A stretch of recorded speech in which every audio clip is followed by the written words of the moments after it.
What if I told you that to make a great tasting non-alcoholic beer, you first have to make a great tasting alcoholic beer, and then perform a kind of magic trick?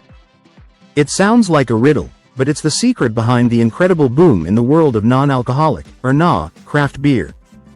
For decades, NA beer had a reputation for being thin, watery, and a sad imitation of the real thing. But today, the game has completely changed. We now have amazing non-alcoholic IPAs, stouts, and lagers that are packed with flavor. So how do they do it? How do they get the beer, without the booze? Today, we're going to pull back the curtain on the fascinating science of making non-alcoholic beer. This isn't a story about subtraction, it's a story of incredible innovation. First, let's have a super quick refresher on how regular beer is made. At its heart, it's a simple process. Brewers make a sugary, malty liquid called wort. Think of it like making a giant batch of sweet tea.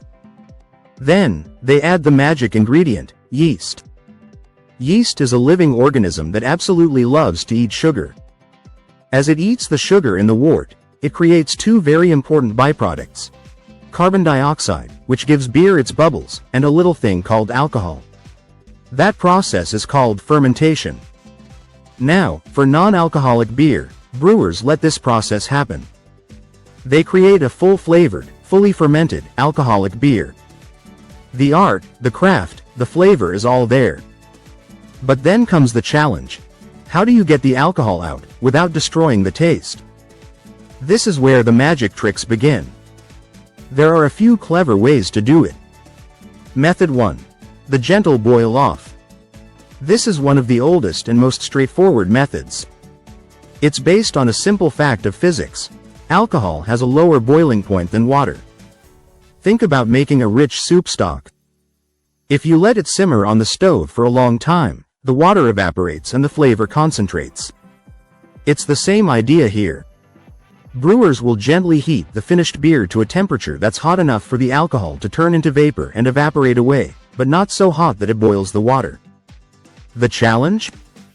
Heat is the enemy of delicate beer flavors. If you do it for too long or at too high a temperature, you can end up with a cooked, warty taste. But with modern technology, brewers have gotten very good at doing this gently. Method 2. The high-tech filter. This method is much more advanced and is all about pressure and filtration. It's called reverse osmosis.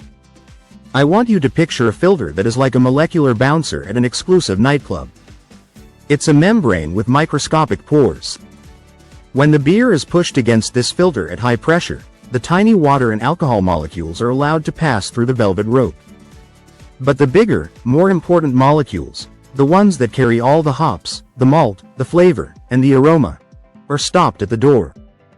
Now you have two separate liquids, a mixture of water and alcohol on one side, and all the concentrated flavor on the other. The brewers then use a standard distillation process to separate the alcohol from the water. And finally, they invite the water back in to party with the flavor. The result is a beer that has kept almost all of its original character, just without the alcohol. Method 3. The mountaintop secret. This is probably the most sophisticated and flavor-preserving method. It's called vacuum distillation. This combines the first two ideas in a brilliant way. Have you ever noticed that it's easier to boil water at the top of a high mountain? That's because the air pressure is lower. In a vacuum, there's no air pressure at all, which means you can boil liquids at incredibly low temperatures. Brewers put the finished beer inside a vacuum chamber, creating an artificial mountaintop. This allows them to boil off the alcohol at a very low, gentle temperature, sometimes just room temperature. By doing this, they can remove the alcohol without cooking the beer, preserving all those delicate, volatile aromas and flavors that make a craft beer special. And finally, there's a totally different approach. Instead of removing the alcohol, you just don't make much in the first place. This is called limited fermentation. Brewers can use special strains of yeast that aren't very good at producing alcohol. Think of it like hiring a lazy yeast that just has a little snack of sugar and then takes a nap, instead of the party animal yeast that eats everything in sight. So let's bring it all home. The next time you see a high-quality non-alcoholic beer, don't think of it as something with an ingredient taken out. Think of it as a marvel of food science. It's a product that has been fully brewed, and then carefully, cleverly, and gently de-alcoholized using amazing technology, all to preserve the craft and flavor that the brewer intended. It represents a commitment to giving people a choice, the choice to enjoy the complex, delicious taste of a craft brew in any situation. And that's not a magic trick, that's just brilliant brewing.